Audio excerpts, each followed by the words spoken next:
What's going on, everyone? Mike Kadlick, Tayler Kyles here for CLNS Media outside of Gillette Stadium as the Patriots get ready to take on the Houston Texans down in Foxboro on Sunday. And it's Drake Maye's first start as the Patriots quarterback. A reminder, we're powered by Prize Picks and Game Time. Head over to Prize Picks. Use code CLNS for $50 instantly when you play $5. And head over to Game Time. Use code CLNS for $20 off your first purchase. Terms apply. It's May Day, or at least it's May Day on Sunday. Patriots gearing up for May to get that starting action after drafting him out of North Carolina with the number 3 overall pick in April. Gerard Mayo says he's coming along this week. Alex Van Pelt mentioning that they've been working on blitz pickup on him. He went 6 for 6 at Wednesday's practice, so he's looking pretty good.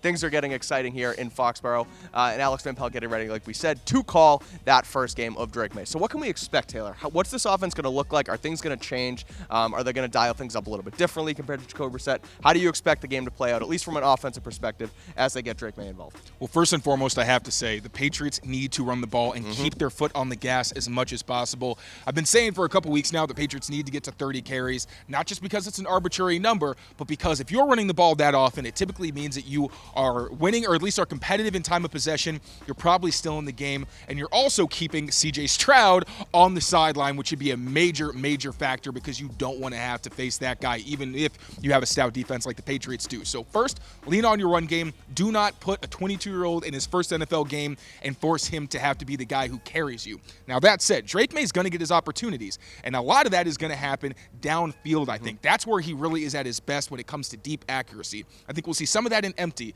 The Patriots used more empty last week than they did in any previous week, and it got Demario Douglas involved. He had 3 catches for 50 yards from empty formations. You saw some quick hitters to tight ends where Jacoby Brissett was able to get the ball out quickly.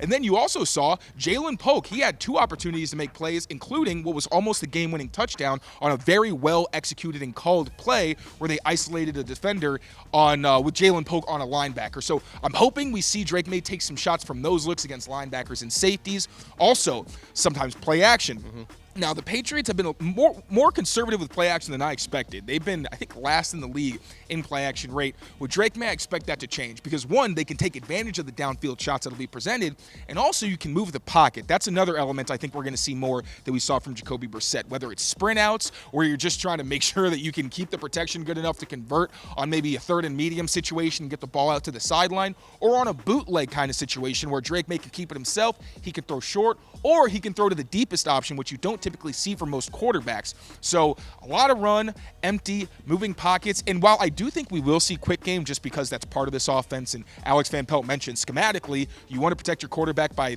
using the run game, the quick game, and screens.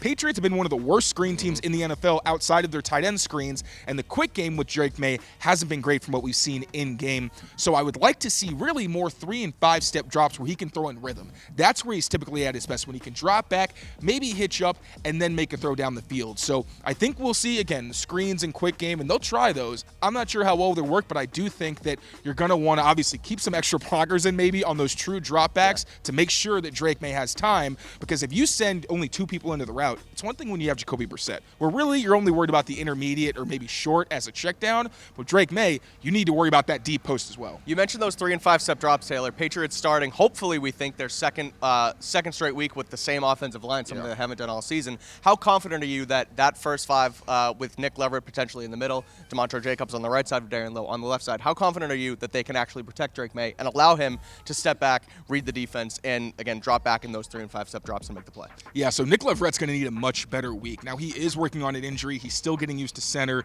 the calls and all that. He's gotten a lot of work in there, but still, we all know he's no David Andrews necessarily when it comes to that communication and awareness. So he needs to be better because that quick pressure really hurt the Patriots last week. But there were some bright spots. I'd say the left side, Vidarian Lowe had a literal perfect game. Didn't allow a pressure or get beaten on a play where the quarterback just got out of his hands quickly. That was very impressive. Even Alex Van Pelt said he's playing at a high level and called him the Patriots' best pass blocking tackle. Obviously, that's a pretty low bar. Yeah. But truly, Vidarian Lowe looked good. And then left guard Michael Jordan. He could have helped Nick Leverett more in some of those stunt situations. There were a couple times where I felt like his assists weren't enough. But on an island or when he had to provide help to Vidarian Lowe, I thought he looked really good. You can see the chemistry they're building on that left side, doing a way better job diagnosing and picking up line games. Mike Nwinu had a down game. It was his first game back inside since the summer.